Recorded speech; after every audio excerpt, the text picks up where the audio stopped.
Hello students, आज का हमारा टॉपिक है थ्रो वर्सेस थ्रोज इन जावा। जैसा कि आप सभी लोगों को लास्ट वीडियो में एक्सेप्शन हैंडलिंग कीवर्ड्स के अंतर्गत ट्राई, कैच और फाइनली को डिटेल में पढ़ाया जा चुका है। उसी सेशन में आगे बढ़ते हुए आज हम लोग थ्रो तथा थ्रोज कीवर्ड को डिटेल में समझेंगे और समझने का प्रयास भी करेंगे कि इन कीवर्ड्स का क्या उपयोग है और इनकी ज़रूरत क्यों है। साथ ही साथ हम लोग थ्रो तथा थ्रोज कीवर्ड के बीच अंतर को भी स्पष्ट तरीके से समझेंगे। तो आइए सबसे पहले थ्रो कीवर्ड को समझते हैं। थ्रो कीवर्ड को समझना बहुत आसान है। थ्रो कीवर्ड को समझने के लिए बस आपको सिंपली बॉल गेम को ध्यान में रखना है, जिसमें वन पर्सन बॉल को थ्रो करता है और अनदर पर्सन उस बॉल को कैच कर रहा है। अब अगर मान लेते हैं कि वह पर्सन जो बॉल को थ्रो कर रहा है प्रोग्रामर है तथा दूसरा पर्सन जो उस बॉल को कैच कर रहा है जेवीएम हो, और अगर बॉल को बॉल न समझकर एक्सेप्शन ऑब्जेक्ट कहे तो क्या सीन बनेगा कि प्रोग्रामर एक्सेप्शन ऑब्जेक्ट को जेवीएम को हैंडओवर कर रहा है और इसी एक्सेप्शन ऑब्जेक्ट को हैंडओवर करने के लिए जिस कीवर्ड की ज़रूरत पड़ती है वही हमारा थ्रो कीवर्ड है। तो इस प्रकार हम कह सकते हैं कि थ्रो कीवर्ड का यूज किसी भी एक्सेप्शन को एक्सप्लिसिटली थ्रो कराने के लिए होता है। एक्सप्लिसिटली का मतलब इस बात से है कि यहाँ प्रोग्रामर स्वयं कोडिंग की मदद से एक्सेप्शन ऑब्जेक्ट क्रिएट करेगा और मैन्युअली जावा वर्चुअल मशीन यानी जेवीएम को हैंडओवर करेगा, परंतु डिफ़ॉल्ट एक्सेप्शन हैंडलिंग में ऐसा नहीं होता था। वहाँ पर जिस भी स्टेटमेंट के अंदर एक्सेप्शन उत्पन्न होता था तो वह स्टेटमेंट जिस मेथड के अंदर रहता था एक्सेप्शन ऑब्जेक्ट क्रिएट करने की जिम्मेदारी उसी मेथड की रहती थी और वह मेथड एक्सेप्शन ऑब्जेक्ट क्रिएट करता था जिसके अंदर एक्सेप्शन का टाइप, एक्सेप्शन का नाम तथा स्टैक ट्रेस आदि सूचनाएं स्टोर रहती थी और जेवीएम को हैंडओवर कर देता था और जेवीएम हैंडलिंग कोड की तलाश करता था और हैंडलिंग कोड न मिलने पर डिफ़ॉल्ट एक्सेप्शन हैंडलर को कॉल करता था और डिफ़ॉल्ट एक्सेप्शन हैंडलर प्रोग्राम को एबनॉर्मली तरीके से टर्मिनेट करके उस एक्सेप्शन ऑब्जेक्ट को कंसोल पर प्रिंट करा देता था। यह सभी कार्य जावा में ऑटोमेटिकली या इम्प्लिसिटली परफॉर्म होता है।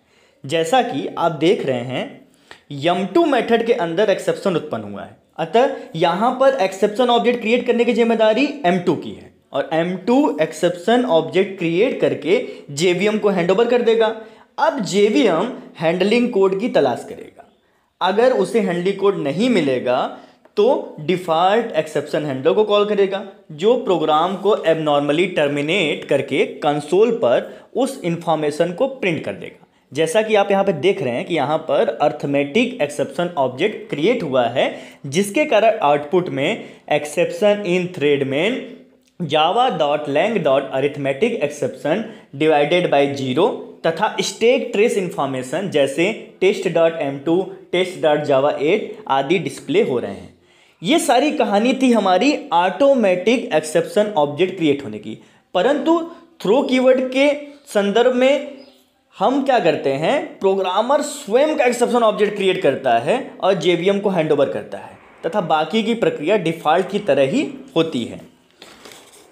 जैसा कि यहाँ पर दो प्रोग्राम की मदद से थ्रो कीवर्ड के यूज को समझाने का प्रयास किया गया है। प्रोग्राम 1 में system.out.println 10/0 में अरिथमेटिक एक्सेप्शन उत्पन्न हो रहा है और एक्सेप्शन ऑब्जेक्ट मेन मेथड द्वारा क्रिएट हो रहा है जिसे जेवीएम को हैंडओवर किया जा रहा है और यह कार्य ऑटोमेटिकली या इम्प्लिसिटली हो रही है। वहीं पर प्रोग्राम 2 में throw new arithmetic exception divide by 0 के द्वारा प्रोग्रामर स्वयं से अरिथमेटिक ऑब्जेक्ट क्रिएट करके जेवीएम को हैंडओवर कर रहा है। अतः आप देख रहे हैं कि दोनों प्रोग्राम के आउटपुट समान हैं, परंतु इनकी फंक्शनैलिटी में विभिन्नताएं हैं। जहां पर प्रोग्राम 1 में arithmetic exception object implicitly JVM को हैंडओवर की जा रही है, वहीं पर प्रोग्राम 2 में प्रोग्रामर स्वयं से थ्रो कीवर्ड की मदद से एक्सप्लिसिट तरीके से अरिथमेटिक एक्सेप्शन ऑब्जेक्ट को जेवीएम को हैंडओवर कर रहा है। इन दोनों प्रोग्राम्स को समझने के बाद आपके माइंड में एक क्वेश्चन जरूर आना चाहिए और वह क्वेश्चन यह है कि अगर दोनों प्रोग्राम का आउटपुट समान है और पहले वाले प्रोग्राम में हमें कुछ अलग से लिखने की ज़रूरत भी नहीं पड़ी, क्योंकि एक्सेप्शन ऑब्जेक्ट अपने आप जेवीएम को हैंडओवर हो रहा है। तो हम दूसरे प्रोग्राम वाले अप्रोच, जिसमें थ्रो कीवर्ड की मदद से एक्सेप्शन ऑब्जेक्ट को जेवीएम को हैंडओवर किया जा रहा है, को यूज ही क्यों करें, है ना। आखिर थ्रो कीवर्ड का यहाँ पे यूज क्या रह गया?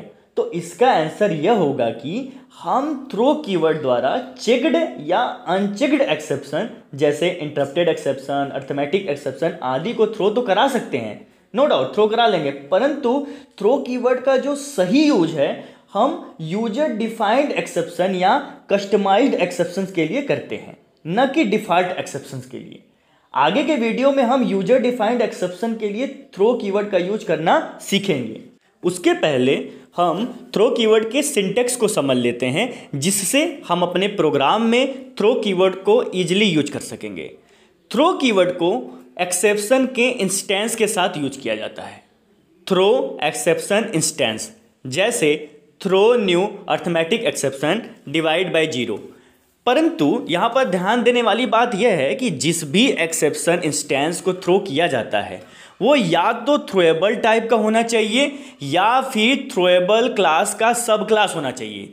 जैसे कि आपको पता है कि एक्सेप्शन हायरार्की में थ्रोएबल क्लास सारी एक्सेप्शंस की रूट क्लास होती है, इसलिए उस एक्सेप्शन इंस्टेंस को भी या तो थ्रोएबल टाइप का होना पड़ेगा या फिर थ्रोएबल क्लास का सब क्लास होना पड़ेगा। उदाहरण के लिए एक्सेप्शन थ्रोएबल क्लास का सब क्लास है, और जब हम यूजर डिफाइंड एक्सेप्शन का यूज करेंगे तो उन सभी यूजर डिफाइंड एक्सेप्शन को एक्सेप्शन क्लास को एक्सटेंड करना अनिवार्य होगा। अभी तक के वीडियो में आप सभी लोगों को थ्रो कीवर्ड के यूज के पर्पज का तो पता ही चल गया होगा कि आखिर हम थ्रो कीवर्ड को किस उद्देश्य से अपने प्रोग्राम में यूज करते हैं। तो थ्रो कीवर्ड का सबसे मुख्य उद्देश्य हमारे क्रिएटेड एक्सेप्शन ऑब्जेक्ट को जेवीएम को हैंडओवर करना होता है। जैसे throw new arithmetic exception divide by 0 में throw keyword new arithmetic exception divide by 0 द्वारा क्रिएटेड एक्सेप्शन ऑब्जेक्ट को मैन्युअली जेवीएम को हैंडओवर कर रहा है, जिससे क्लियर हो रहा है कि थ्रो कीवर्ड का मुख्य उद्देश्य प्रोग्रामर द्वारा क्रिएटेड एक्सेप्शन ऑब्जेक्ट को जेवीएम को हैंडओवर करना है। आइए एक एग्जांपल से हम इसी यूजर डिफाइंड एक्सेप्शन या फिर कस्टमाइज्ड एक्सेप्शन के लिए थ्रो कीवर्ड के यूज को समझते हैं। जैसा कि आपको बताया जा चुका है कि थ्रो कीवर्ड का real advantage user defined exception के केस में होता है। अब ये यूजर डिफाइंड एक्सेप्शंस क्या होते हैं? तो यूजर डिफाइंड एक्सेप्शन ऐसे एक्सेप्शंस होते हैं जिन्हें प्रोग्रामर आवश्यकता अनुसार खुद से एक्सेप्शन क्लास को एक्सटेंड करके क्रिएट करता है और थ्रो कीवर्ड की मदद से उस एक्सेप्शन को थ्रो भी करता है। जैसे invalid age exception, invalid withdraw exception आदि कस्टमाइज्ड एक्सेप्शन के एग्जाम्पल हो सकते हैं। जैसा कि आपको इस प्रोग्राम में दिख रहा है कि हमने स्वयं का एक user defined exception invalid age exception create किया है, जो कि एक्सेप्शन क्लास को एक्सटेंड्स कर रहा है। इस इनवैलिड एज एक्सेप्शन क्लास में हमने एक कंस्ट्रक्टर क्रिएट किया है जिसमें स्ट्रिंग टाइप का आर्गुमेंट यस पास है, जो इस एक्सेप्शन के थ्रो होने पर एक्सेप्शन से रिलेटेड इंफॉर्मेशन को शो करेगा। हमने एक मेन क्लास टेस्ट नाम का भी क्रिएट किया है, जिसके अंदर हमने एक वेरिएबल एज नाम का डिक्लेयर किया है, जिसमें कमांड लाइन आर्गुमेंट के जरिए वैल्यू असाइन किया जा रहा है। अब यदि एज 18 साल से कम इंटर होगा, यानी कि अगर कोई यूजर एज की जो वैल्यू है वो 18 साल से कम इनपुट में देता है, तो हम थ्रो कीवर्ड की मदद से invalid age exception object throw कराएंगे, जिसमें simply not eligible for voting statement है। और invalid age exception object JVM को हैंडओवर होगा और जेवीएम हैंडलिंग कोड के लिए सर्च करेगा और हैंडलिंग कोड के न मिलने पर डिफ़ॉल्ट एक्सेप्शन हैंडलर की मदद से प्रोग्राम को एबनॉर्मली टर्मिनेट करके उस एक्सेप्शन ऑब्जेक्ट से रिलेटेड इंफॉर्मेशन को आउटपुट में डिस्प्ले करा देगा। जैसा कि एक्सेप्शन इन थ्रेड में invalid age exception not eligible for voting display हो रहा है। तो इस प्रकार अब तक के वीडियो में आप सभी लोगों ने थ्रो कीवर्ड को बहुत अच्छे से समझा, जिसके अंतर्गत आपने देखा कि थ्रो कीवर्ड का यूज प्रोग्रामर द्वारा क्रिएटेड एक्सेप्शन ऑब्जेक्ट को एक्सप्लिसिट तरीके से जेवीएम को हैंडओवर करना है, और इसका मेन एडवांटेज यूजर डिफाइंड या कस्टमाइज्ड एक्सेप्शंस के केस में होता है। तो आइए अब हम थ्रोज कीवर्ड को भी समझते हैं। जैसा कि आप सभी लोगों को एक्सेप्शन हैंडलिंग के लास्ट वीडियोज में चेक्ड और अनचेक्ड एक्सेप्शन के बारे में बताया जा चुका है, जिसके अंतर्गत यदि किसी प्रोग्राम में चेक्ड एक्सेप्शन के उत्पन्न होने की संभावना रहती है तो कंपाइलर हमेशा उसे हैंडल करने की वार्निंग देता है, और उस चेक्ड एक्सेप्शन को हैंडल करना भी जरूरी होता है, नहीं तो compile time error unreported exception XXX must be caught और declare to be thrown generate होगा। जैसा कि इस प्रोग्राम में चेक्ड एक्सेप्शन जो कि फाइल नॉट फाउंड एक्सेप्शन है के लिए compiler compile time error unreported exception file not found must be caught और declare to be thrown generate कर रहा है। एक और एग्जांपल से भी इसे समझने का प्रयास करते हैं। जैसा कि यहाँ पर simply thread dot slip method को कॉल किया है, जिससे मेन मेथड के स्लिप होने पर अनथ्रेड के द्वारा इंटरप्टेड एक्सेप्शन जनरेट होने की संभावना है, जो कि एक प्रकार का क्या है, चेक्ड एक्सेप्शन है। इसलिए कंपाइलर इस कंडीशन में यहाँ पर भी आउटपुट में unreported exception java dot lang dot interrupted exception must be caught और declare to be thrown generate कर रहा है।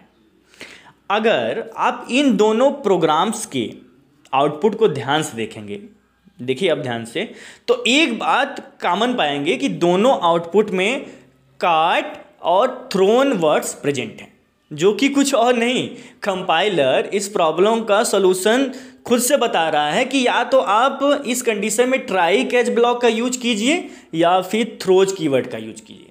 तो हम कह सकते हैं कि इस प्रकार के कंपाइल टाइम एरर को रोकने के लिए एक्सेप्शन को दो तरीके से हैंडल किया जा सकता है। पहला, बाय यूजिंग ट्राई कैच, दूसरा बाय यूजिंग थ्रोज कीवर्ड। तो आइए सबसे पहले हम ट्राई कैच की मदद से इस प्रॉब्लम का सलूशन करते हैं। जैसा कि यहाँ पर सिंपली हमने थ्रेड डॉट स्लिप मेथड को ट्राई ब्लॉक में डाल दिया है। क्यों डाला है?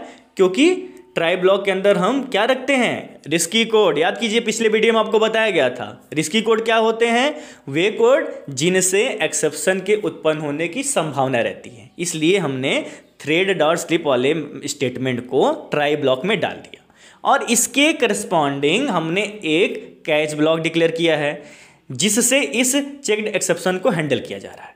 अब अगर हम इस प्रोग्राम को कंपाइल कराएंगे तो ये सक्सेसफुली कंपाइल हो जाएगा।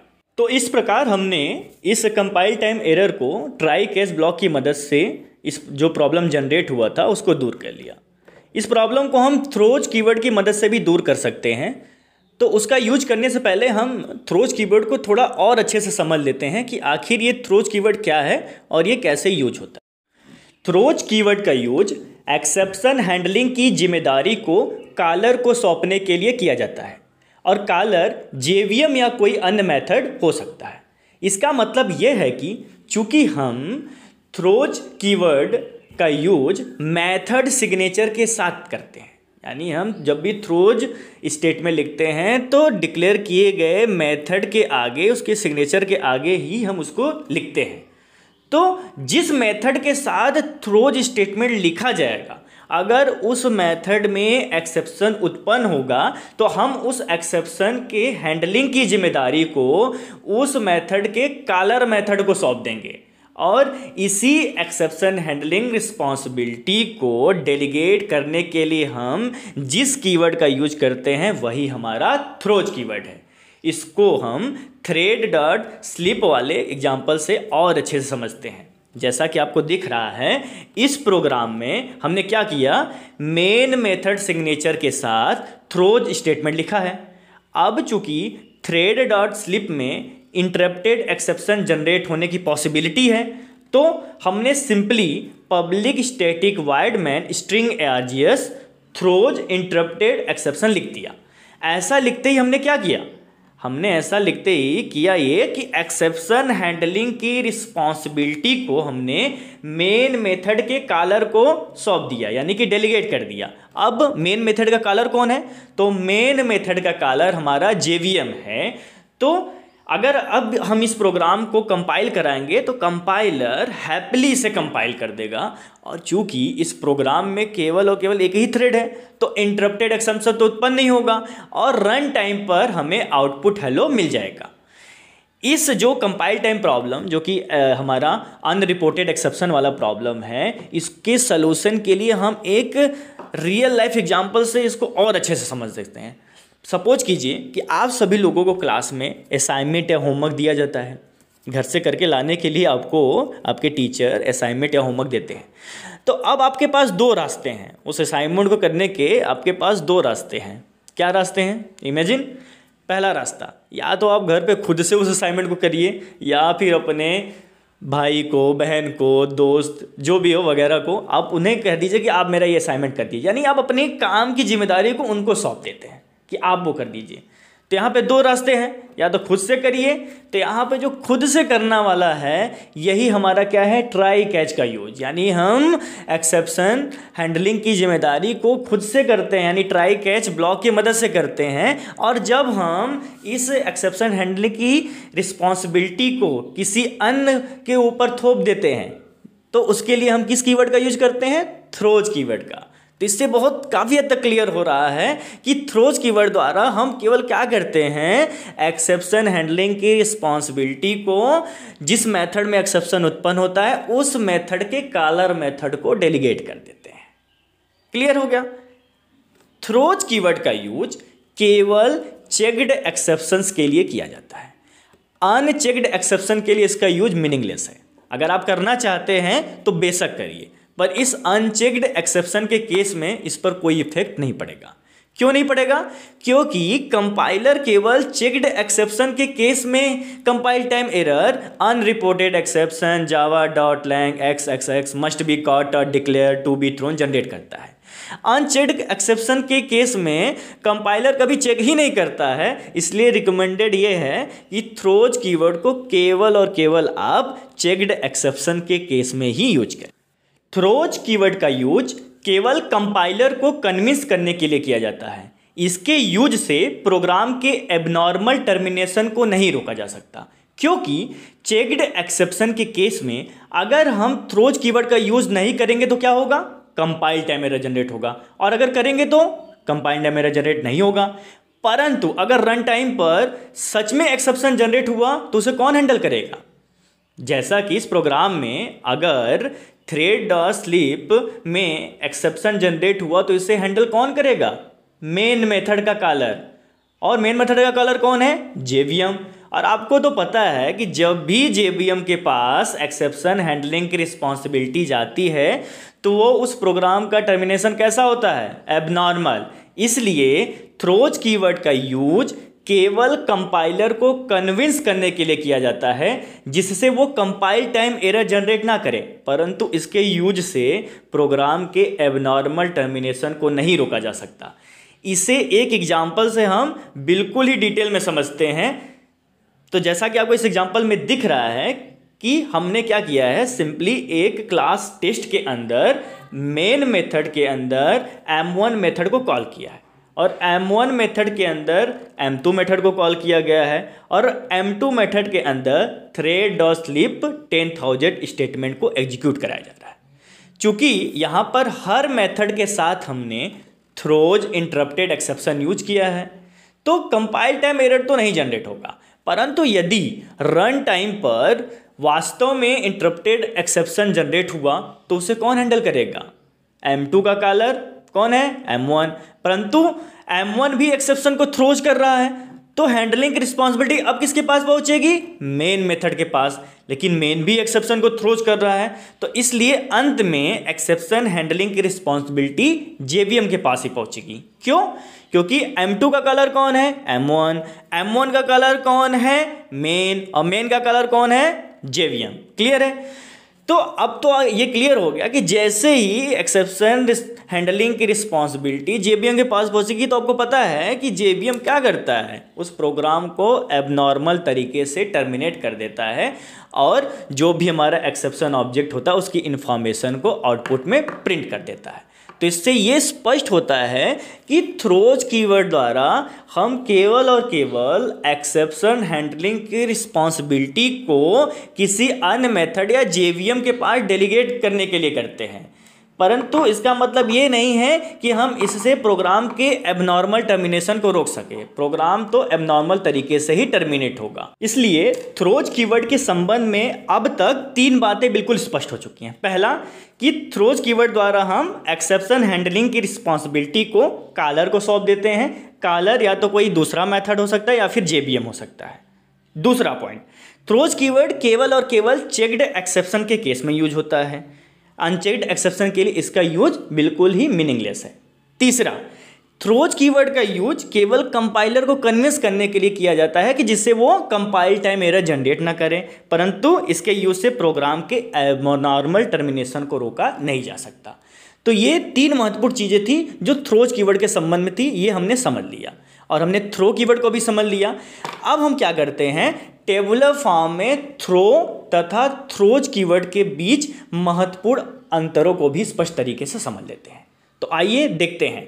अंतर नंबर 1, थ्रो कीवर्ड का यूज एक्सेप्शन को एक्सप्लिसिटली थ्रो कराने के लिए किया जाता है, अर्थात यहाँ पर प्रोग्रामर स्वयं से एक्सेप्शन ऑब्जेक्ट क्रिएट करता है और उसे जेवीएम को हैंडओवर कर देता है।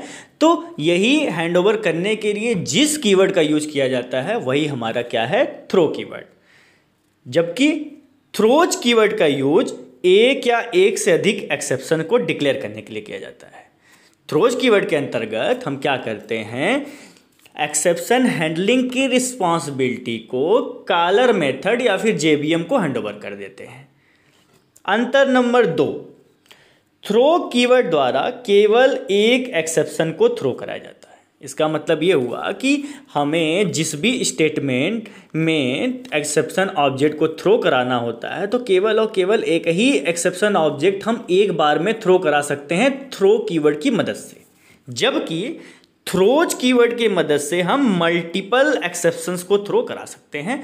अब उसके लिए क्या करेंगे, जितने भी हमारे एक्सेप्शंस होंगे उनको हम कामा द्वारा सेपरेटेड फॉर्म में लिखेंगे, यानी जिस मेथड के आगे हम थ्रोज कीवर्ड का यूज करेंगे उसके आगे अगर हमको सिंपली 2 या 2 से अधिक भी एक्सेप्शन का थ्रो कराना है तो हम सिंपली क्या करेंगे, उन सभी एक्सेप्शन को कामा द्वारा सेपरेटेड फॉर्म में लिख देंगे और थ्रो करा लेंगे।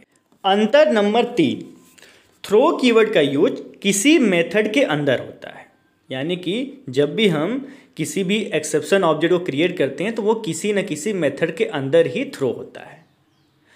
वहीं पर थ्रोज कीवर्ड का यूज मेथड सिग्नेचर के साथ होता है। मेथड सिग्नेचर का मतलब जहाँ पे मेथड डिक्लेयर किया जाता है, जहाँ पे हम उसके पैरामीटर्स वगैरह मेथड के नाम लिखते हैं, उसके जस्ट आगे हम थ्रोज कीवर्ड लगाते हैं और जिस भी एक्सेप्शन को थ्रो कराना होता है उस एक्सेप्शन का नाम लिख देते हैं। अब वहाँ पर एक्सेप्शन एक भी डिक्लेयर कर सकते हैं और एक से अधिक। अगर एक से अधिक डिक्लेयर करेंगे तो हर एक्सेप्शन के बाद हम कामा लगा देंगे।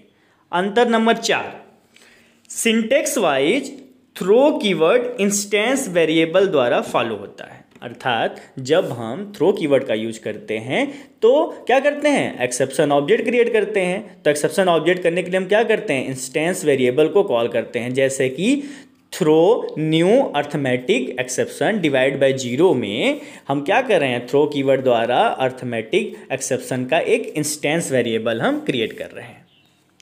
वहीं पर syntax wise throws keyword exception class name द्वारा फॉलो होता है। जैसा कि आपको बताया गया कि जब भी हम थ्रोज कीवर्ड का यूज करते हैं तो एक्सेप्शन का नाम जो है उस मेथड सिग्नेचर के बाद लिखा जाता है।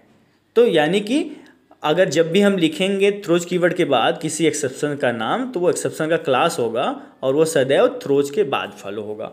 अंतर नंबर 5, थ्रो कीवर्ड द्वारा चेक्ड एक्सेप्शन को प्रोपोगेट नहीं किया जा सकता। इसका मतलब ये हुआ कि जिस भी मेथड के अंदर हम एक्सेप्शन ऑब्जेक्ट क्रिएट करेंगे उससे हम डायरेक्टली जेवीएम को हैंडओवर कर देंगे, यानी कि उस एक्सेप्शन ऑब्जेक्ट को एक मेथड से दूसरे मेथड में हम हैंडओवर नहीं करेंगे, इसलिए यहाँ पर चेक्ड एक्सेप्शन का प्रोपोगेशन नहीं होगा, जबकि थ्रोज द्वारा चेक्ड एक्सेप्शन को प्रोपोगेट किया जा सकता है। अब यहाँ पर बात आ रही है कि एक्सेप्शन प्रोपोगेशन क्या होता है, तो मैं बता देना चाहता हूँ कि एक्सेप्शन प्रोपोगेशन कुछ और नहीं, जब हमारा कोई एक्सेप्शन किसी मेथड के अंदर जनरेट होता है तो वो मेथड रिस्पॉन्सिबल होता है उस एक्सेप्शन का ऑब्जेक्ट क्रिएट करने के लिए। तो जो एक्सेप्शन ऑब्जेक्ट होता है वो क्या होता है, थ्रो होता है। तो अगर हम थ्रोज कीवर्ड यूज करते हैं तो चूंकि थ्रोज कीवर्ड यूज करने से क्या होता है कि एक्सेप्शन हैंडलिंग की रिस्पॉन्सिबिलिटी कॉलर मेथड को ट्रांसफर हो जाती है, हैंड ओवर हो जाती है, यानी हम डेलीगेट कर देते हैं। तो क्या होगा, एक्सेप्शन अब कहाँ पहुंच जाएगा, कॉलर मेथड के पास। और अगर गलती से कॉलर मेथड को भी हम थ्रोज करा देंगे तो क्या होगा, उस मेथड के दूसरे वाले कॉलर मेथड को, यानी कि सिंपली सा अगर m2 के अंदर कोई एक्सेप्शन ऑब्जेक्ट क्रिएट हुआ है और हमने थ्रोज कीवर्ड यूज किया है, तो m2 का कॉलर अगर m1 होगा तो एक्सेप्शन प्रोपोगेट होकर कहाँ पहुंचेगा, m1 के पास। अगर m1 भी थ्रोज करेगा तो अब कहाँ पहुंच जाएगा एक्सेप्शन ऑब्जेक्ट, मेन के पास। और अगर मेन भी एक्सेप्शन को थ्रोज कर रहा हो तो अब एक्सेप्शन ऑब्जेक्ट प्रोपेगेट होकर कहाँ पहुंच जाएगा, जेवीएम के पास। तो इस प्रकार एक्सेप्शन का एक मेथड से दूसरे मेथड तक प्रोपोगेट होकर पहुंचना ही क्या कहलाता है, हमारा एक्सेप्शन प्रोपोगेशन। तो क्लियर हो गया कि एक्सेप्शन प्रोपोगेशन क्या होता है। तो थ्रोज कीवर्ड द्वारा चेक्ड एक्सेप्शन को प्रोपोगेट किया जा सकता है। तो इस प्रकार आज की वीडियो में हम लोगों ने थ्रो तथा थ्रोज कीवर्ड को बहुत ही अच्छे से समझा, जिसके अंतर्गत हमने ये देखा कि थ्रो कीवर्ड का यूज हम लोग प्रोग्रामर द्वारा एक्सेप्शन ऑब्जेक्ट को क्रिएट करके जेवीएम को हैंडओवर करने के लिए करते हैं। वहीं पर थ्रोज कीवर्ड के द्वारा हम एक्सेप्शन को डिक्लेयर करते हैं और एक्सेप्शन हैंडलिंग की रिस्पॉन्सिबिलिटी को उस मेथड के कॉलर मेथड को डेलीगेट करते हैं। साथ ही साथ हमने आज के वीडियो में थ्रो तथा थ्रोज के मध्य 5 महत्वपूर्ण अंतरों को भी स्पष्ट तरीके से समझा। आज की वीडियो में बस इतना ही। अगर आपको ये वीडियो पसंद आई हो तो इसे लाइक और शेयर अवश्य करिएगा, और अगर इस वीडियो के लिए कोई सुझाव हो तो इसे कमेंट बॉक्स में लिखना ना भूलें। तब तक के लिए धन्यवाद।